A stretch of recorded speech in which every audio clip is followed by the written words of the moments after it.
Welcome to the Assembling Inclusion podcast. On this show, we feature different programs, individuals, and initiatives focused on being more inclusive of individual needs. We invite you to learn right alongside us. If you want some additional resources or access to our courses, please visit our website or follow us on social media. But for right now, let's get right to the episode.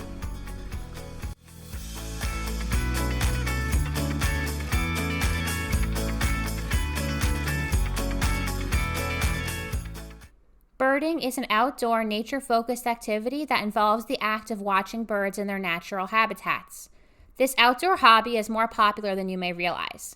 The most recent study by the U.S. Fish and Wildlife Service said there are around 45 million Americans who are birders, a figure that has grown since the COVID-19 pandemic. Since this hobby and activity is extremely common, it's important for us to discuss disability and inclusion and accessibility within this space.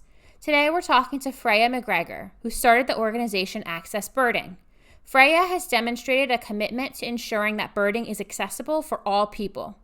Within Access Birding, she provides consulting services with outdoor organizations to ensure that all aspects of their programming, trails, signs, and other elements are accessible.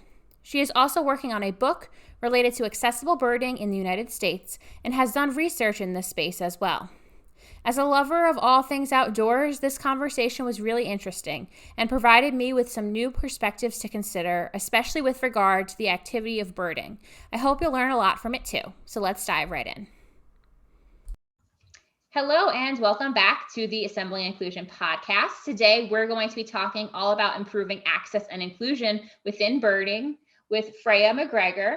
Freya provides consulting and training services through her business, Access Birding, and that's what we're going to talk all about today. So Freya, thank you so much for being here with us today. Thanks for having me. I'm excited for this conversation. I am too. And before we get started talking about Access Birding and everything that goes along with that, I wanted to know if you could tell us a little bit about yourself and your background for our listeners so we can get to know you a little bit more. My name's Freya. My pronouns are she, her. I'm an occupational therapist. My clinical background is in blindness and low vision services. I'm originally from Australia, but I fell in love with an American soldier.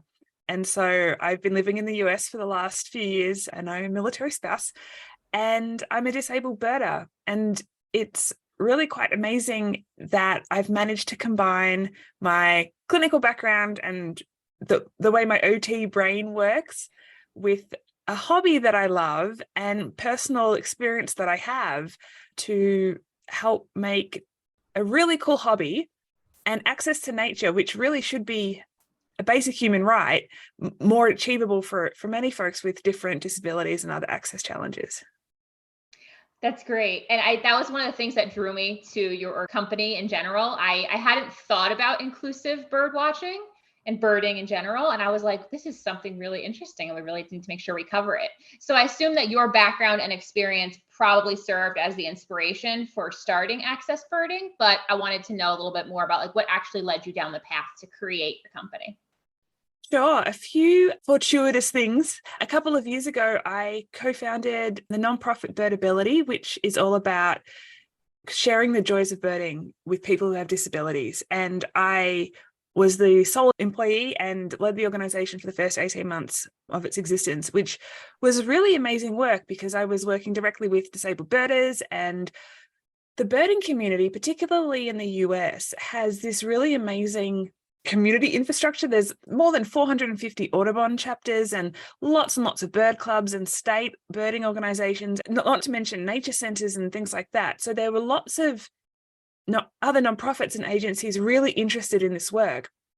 And so I left that job a year ago. At Birdability, lots of agencies and other organizations had reached out and asked if I could help them know what to do to improve the trails, to make them more accessible, or their programs. And I did a little bit of that there. And I felt very confident doing that because home visits and home modifications is something that occupational therapists do, creating recommendations to improve participation and independence in living at home.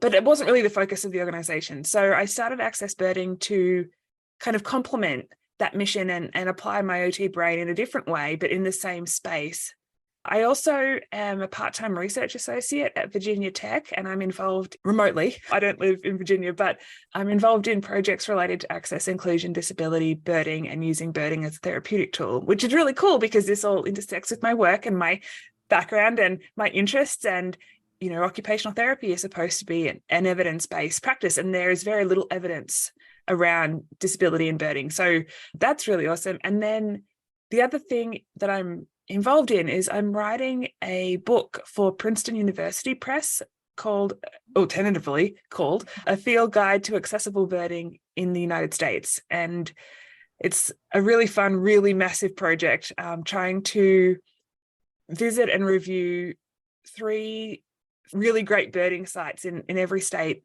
in the US. There's lots of bird finding guides around, but most information out there about natural spaces they don't have enough information for many disabled folks around the key access features that many of us rely on. And so this will be the first bird finding guide written by a disabled birder for disabled birders. So that's super cool. And so being my own boss means that I have the flexibility to, change hats in any given day. And just before we started recording, I was working on a review of a place I visited last week. And right before that, I was reviewing a manuscript at Virginia Tech. Being my own boss gives me that flexibility to have my fingers in many pies.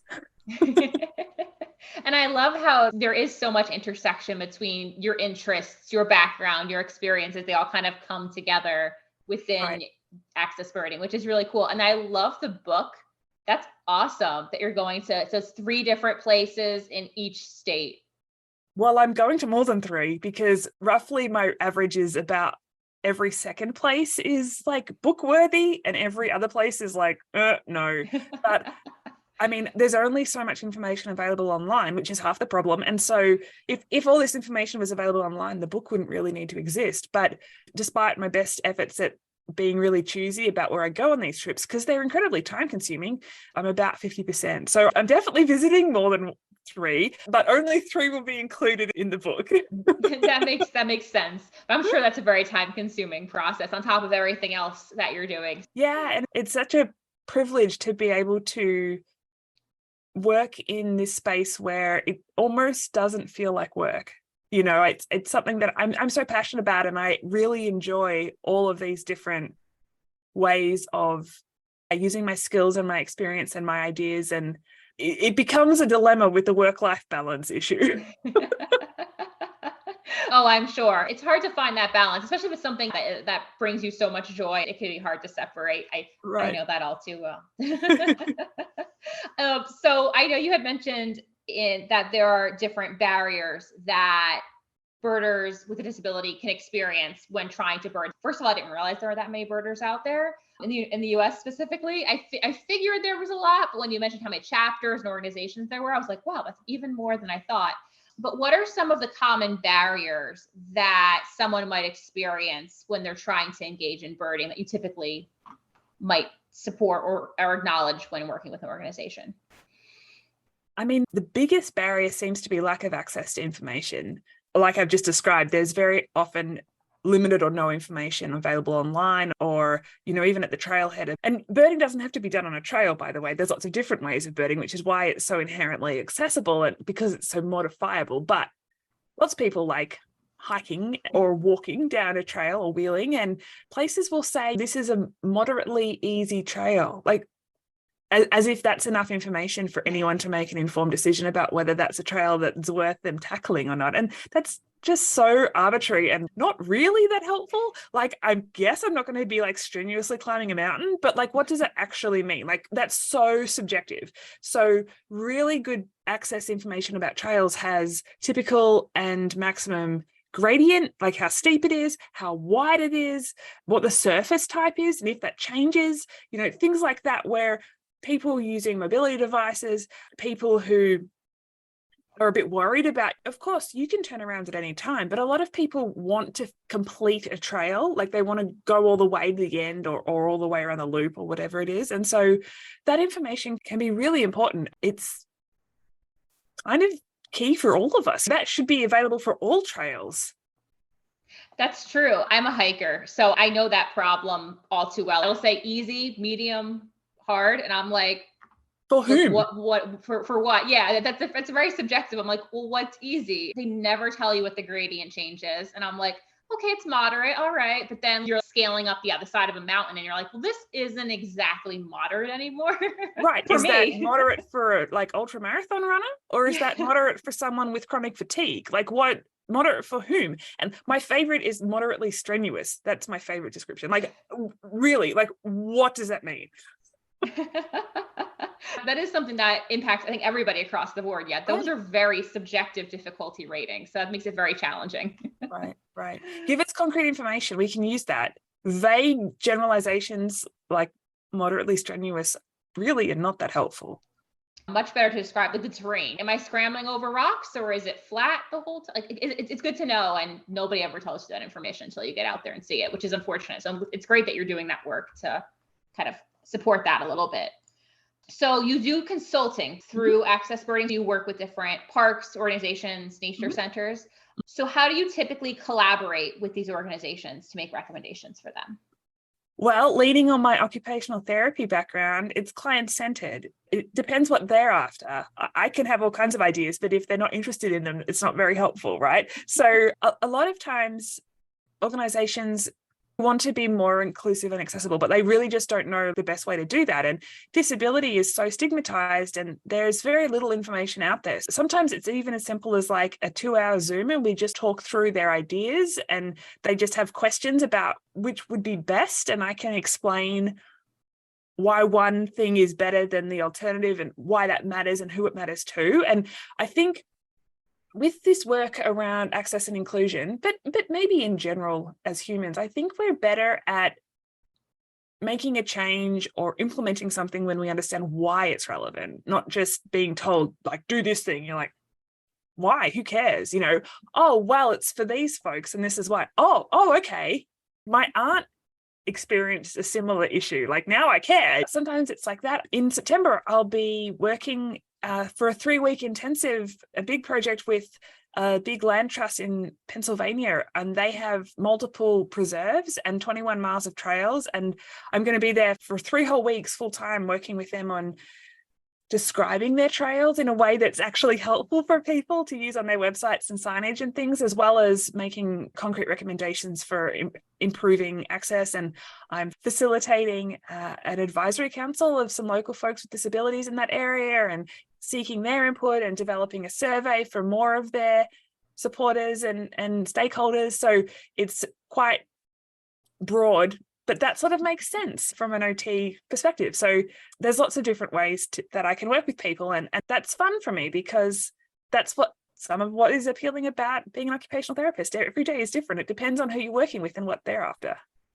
No, that's a great point. And that makes a lot of sense that you want to be able to tailor that experience to whatever the organization needs, from all the way from, like you said, the Zoom webinars to the more intensive multi-week projects.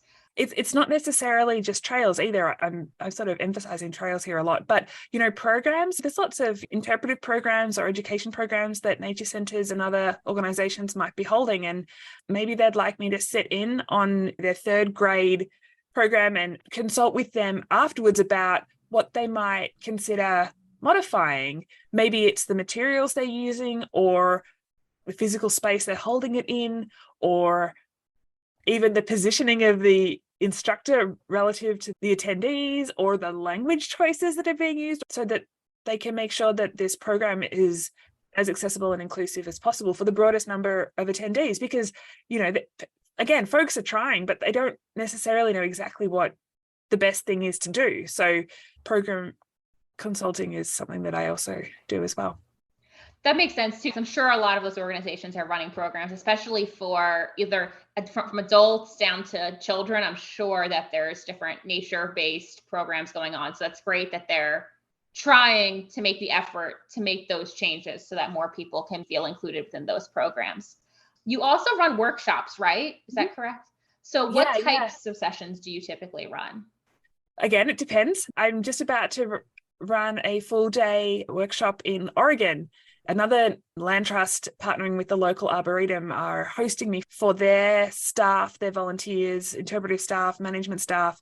And it's going to cover a whole lot of stuff, from how you determine what access features are important in birding locations for disabled folks, from that all the way to how you write up the description for bird outing in a way that's got actually useful information, that's not just skimming the surface. And we're going to talk about disability etiquette in the context of birding in the outdoors. We're also going to talk about general inclusion kind of principles. A lot of people hold multiple historically marginalized identities. So if we're just focusing on, say, white, straight, cisgender disabled birders, we're not really working to include disabled birders. We're only working to include some disabled birders. And so, this work needs to include queer inclusion and BIPOC inclusion too. And so we'll be having a session on just sort of general stuff like sharing your pronouns when you introduce yourself. I'm white, so I'm not the person to be educating on anti-racism, but it's going to come up. Like, this is a thing you need to be thinking about. That's not the focus of my work. And again, I don't think I'm the perfect person to really be a solid anti-racism educator, but I can help prompt that conversation to begin. I did a much abbreviated workshop that covered some of those things online a few months ago for the Idea Centre for Public Gardens. And that was a really amazing cohort that public executive directors and board presidents and staff from 20 public gardens and arboreta and like local parks were part of, and they were learning all kinds of really, really awesome stuff. And they asked me to do a 2-hour online workshop about this kind of thing. So it really just depends on what folks are after. And that's a lot of different examples too, that really shows the wide variety that you do for the people that you're working with. And also the fact that you can be online, you can be virtual and still give them the same information, which I always appreciate, because that makes everything more accessible too, because you have an option of how you want to learn it. Yeah. And as an occupational therapist, sometimes we can change the physical environment and the social and cultural and institutional environments and teach new skills to the person or the people around them. This is teaching people new skills in the hopes of slightly changing the social and cultural and maybe even the institutional environments to support disabled birders having more access and feeling more included in this activity. So it makes sense to me that I would offer this, Oh yeah, definitely. You want to have as many options as you can to get that message and those ideas out there. That definitely makes sense. So I did want to ask, obviously you're working with different clients and things like that, but what are some examples of, I don't want to say finished products, because nothing's ever really finished, but maybe some organizations that have taken some of your advice and your guidelines and really ran with it, and they've seen success from implementing some of the strategies? That's a good question. I worked with a local wetland centre in Georgia a while ago, and the conservation manager, who basically runs this nature centre, had me come out and provide recommendations for the trails and for their programming. And she took that and just she was so on it. She wrote up for a grant, was awarded this grant. She's sought training for her staff. They've got an Action Tracks wheelchair, which is a big kind of off-road wheelchair, because some of their trails, it just wouldn't be feasible to make them more accessible.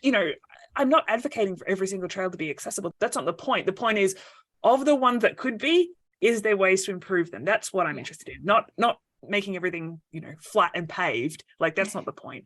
And also, not everyone with a disability needs or wants that, for that matter. But anyhow, they have a pretty steep, rugged trail system beyond the boardwalk through the wetlands. And so this all-terrain wheelchair is a really interesting way of inviting folks to get out there that they might not otherwise be able to do without this really cool piece of adaptive equipment. But that's not the answer. There's also work needing to be done around improving the boardwalk, and she's doing all that with this grant. Recently, she sent me a video that she had more grant money to create these immersive interpretive experiences leaning on some of the human stories of that part of Georgia, including lots of Black folks formerly enslaved and then folks who were free and farmed on this land, and telling these stories. So she sent me the video and was a bit concerned about some of the subtitles, how they'd been added and where they'd been added, and a few really interesting video conventions that the video creators had applied. So I spent an hour and a half watching this 5-minute video a few times and writing up really clear recommendations and why they're relevant, so that she understands what I'm recommending and then can pass that straight to the the producers and they can adjust accordingly. So I'm not a video creator, but I know how to analyze a task and apply clinical reasoning to make it make sense. I know she's going to be doing more and more and more in this space because she's just so passionate about equity in nature and in their programming. So that's been really awesome to watch. And what makes me really happy, it's one thing to provide advice, but it's up to the organization to take it. And maybe they'll apply some of it. Maybe they won't apply much of it. Maybe they'll apply it, but modify it. But she's just kicking all the goals. She hit the ground running and just went for it. That's great though. She's consulting with you on so many different factors. It's always nice to hear when people are so like invested in really doing the work in so many different areas of what they're working on. Like that's really incredible to hear about. For sure, yeah. So this is kind of a broad question, but I know your website has a lot of positive testimonials about the work that you've done with different organizations and making birding accessible and inclusive. But what do you personally think have been the biggest successes so far from Access Birding and your work? I think raising awareness is the biggest success, right? This has been a conversation that hasn't really happened until the last couple of years when I sort of started pushing and started, creating programs and creating conversation around this. And in the context of Black Birders Week, the first Black Birders Week, which was incredibly powerful in early June 2020. And there's been a couple of years of Let's Go Birding Together, which is an initiative that National Audubon has in June to coincide with Pride Month, trying to make sure that there are birding opportunities that are safe spaces for queer folks. In my head, there's a lot of overlap between BIPOC birders, queer birders, and disabled birders. And definitely each community has their own access needs, but there's also a lot that's really in common. And it just makes sense to me that we should be doing what we can, because not everybody can just go birding and feel safe and feel comfortable and access whatever they want to access out in that natural space. And so the visibility that I have been able to create with the help of a lot of other disabled birders too, just it's been amazing how many people have sort of gathered and been like, this is really important. And that's caught the attention of lots of these other organizations and big organizations in birding and the outdoors too. And so it's really cool. And another thing that makes me really happy is a lot of discussion around the outdoors and outdoor activities very often doesn't include birding. It includes hiking and kayaking and rock climbing, things like that. And I'm not saying there's anything wrong with those things. I love doing those things. But birding, because it's so modifiable, it seems like a real shame to miss out on including this hobby in that broader conversation, because folks who might not be able to get out kayaking or can only do it if, certain criteria are met or something like that, might be able to get a lot out of birding by going to the local park and just sitting on a bench. And it maybe is less expensive and less time consuming and less effort maybe, and maybe it'll bring them just as much or a different kind of joy that they're seeking out in nature. So raising awareness of birding in general as a really accessible activity, and then the importance of being inclusive of disabled birders who are often left out of the conversation in the equity space and the diversity space. I think that's the biggest achievement that I've had, and the effects of that umbrella achievement have been really awesome to see. And I can't attribute it all to me for sure, but I'm proud to be part of this shift. And I think those are really great points. I hear a lot in a lot of these conversations about the intersections of identity that coincide with disability. So I appreciate that that's been part of the discussion too, the intersection between different identities within disability and things like that. But then also, you're right about the outdoors not referencing birding enough. You mentioned how many birders there are. So the statistics from the US Fish and Wildlife Service from 2016, which is outdated now, was 45 million birders in the US. Wow. Like that's a lot really of sad people. then that they're not mentioning it. Right? That's a big part of the population. Right. And that number has only increased because we know this. There's other data that supports this, particularly during the early days of the pandemic when all these people were at home and started noticing these bright, cheerful creatures just outside their window. There's metrics that tell us that more and more people have engaged with this activity since then. Flying is such a popular outdoor It doesn't have to be outdoors, by the way. Virtual birding is a thing. Birding from inside is a thing. But associated with the outdoors, activity often isn't in the broader outdoor conversations. It doesn't make sense to me. No, that doesn't. You're right. Because like I am into outdoor activities. Like they talk about, you can go hiking, you can go kayaking, you can go scale this mountain. I never hear people talk about birding, which is sad considering that's a pretty high statistic. I'm very surprised and how accessible it is. And talk about intersections. You can intersect the activities too, right? If you're outside, there's probably birds around. So you could be primarily out there to go paddling or primarily out there on a hike. But if you have tuned into birds even just a little bit, you'll probably catch up with some birds on your paddle and get another layer of enjoyment out of the paddling experience. So why wouldn't you want to enjoy birds, No, that's true. And it goes back to what you said about it's such an adaptable activity. Right. There's so many ways you could mix and match it to make it work with your lifestyle, with your needs, with your schedule. Watch this space. We'll see if we can change that. Now I'm going to have my eye on it. See, now I'm going to keep listening out for it. So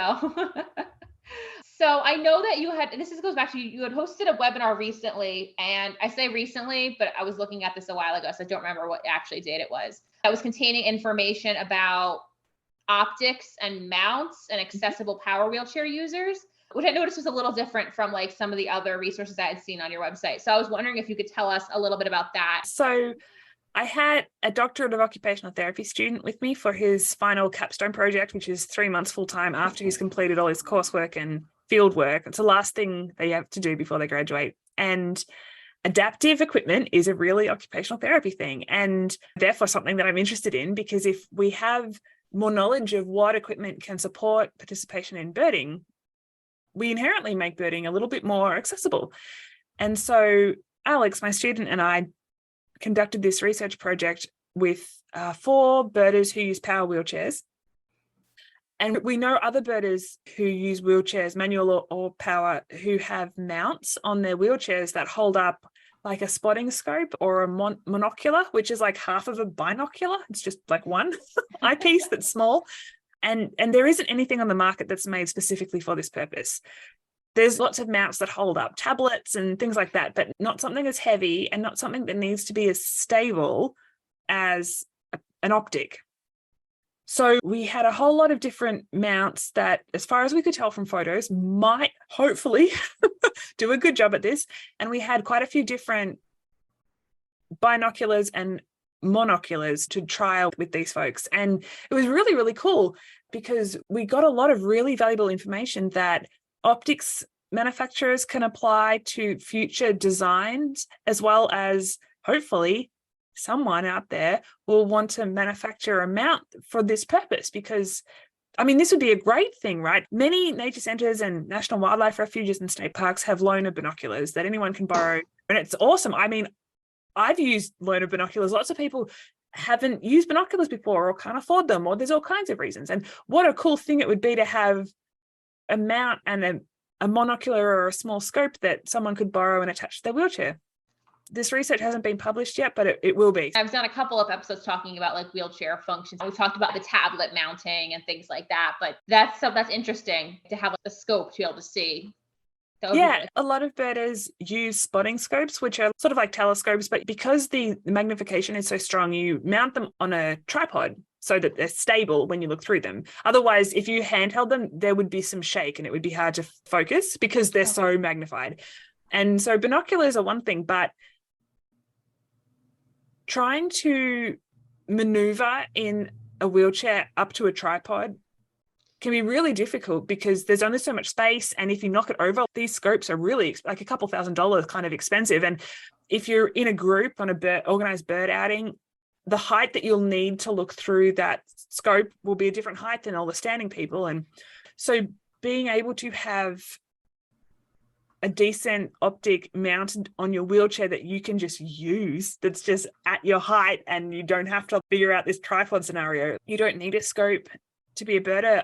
Binoculars are great. In fact, you don't even need binoculars to be a birder. If you're enjoying birds, as far as I'm concerned, you're a birder. But for folks who do want that, having a mount is just going to make that much easier. It makes it more accessible. It's a great point. It's not a required tool, but like if you're really invested in it and you want to go that route, like you should have an accessible avenue to have that Right. type of resource available to you. If all the standing people can get it, there should be like a modification, right? Yes, exactly.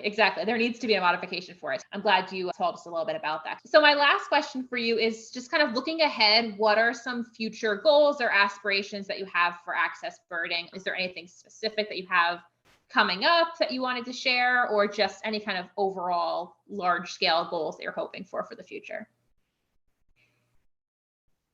I'm looking forward to developing training that is not specific to an organization, that folks could take as needed, as interested, sort of like available on demand to cover various topics. That's something that I really want to do. My challenge right now is balancing my research role at Virginia Tech with a lot of book research trips that take me away for 10 days to 14 days at a time every couple months to access birding, consulting and training and projects there. Another thing that I'm looking forward to doing is developing an ebook that someone could download from the Access Birding website about signage.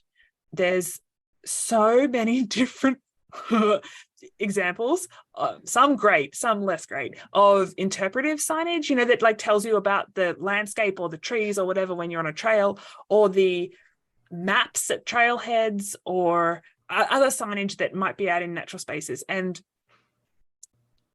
I don't think I've ever seen a sign that got everything right, as far as I am concerned, as far as what disabled birders have told me and what I know is important to include. I've seen a couple that were really good, but they're always sort of missing just like this last little bit. And so I'm looking forward to developing this ebook that land managers and interpreters and so on could buy straight from the Access Birding website and have like a solid resource to help them in their design process for upcoming signage modifications that they're working on.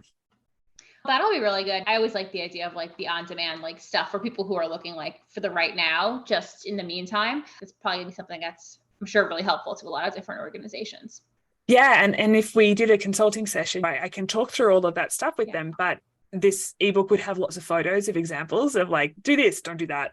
This bit's not that great, and here's why. That sort of goes a bit beyond the scope of the summary report that I would provide a consulting client after our initial consulting session. So this would be a complementary resource to consulting, or maybe they only want that bit. Maybe they wouldn't even consult with me, but this would be a resource to help them go forwards with confidence.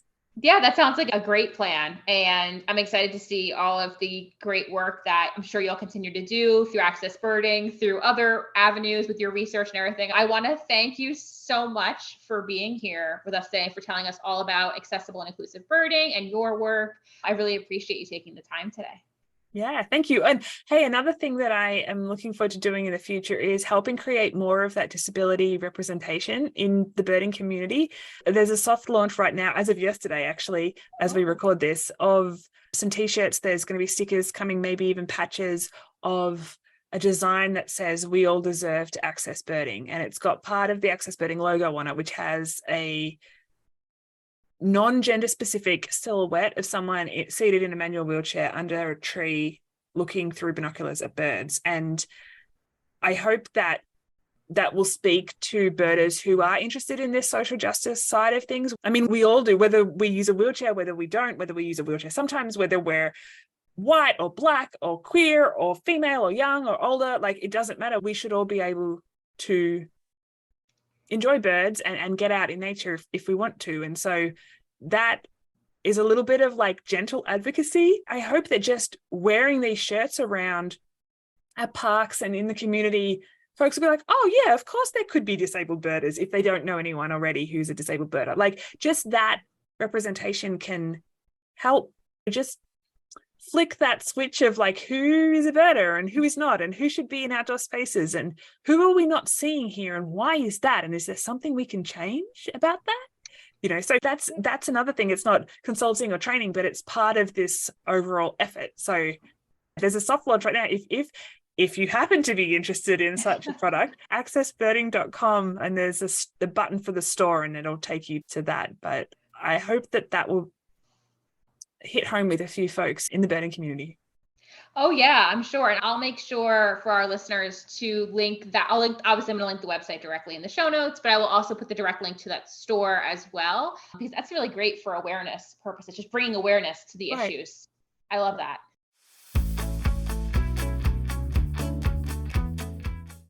Thanks for listening to this episode of the Assembling Inclusion podcast. I hope the information in this episode taught you something new, gave you a new idea, or showcased a new perspective. If you liked the episode, feel free to leave us a review or comment. If you have a recommendation for an individual or an organization who would make a great guest, you can message us on Twitter or Instagram, or send us an email at assemblinginclusion@gmail.com. See you next time.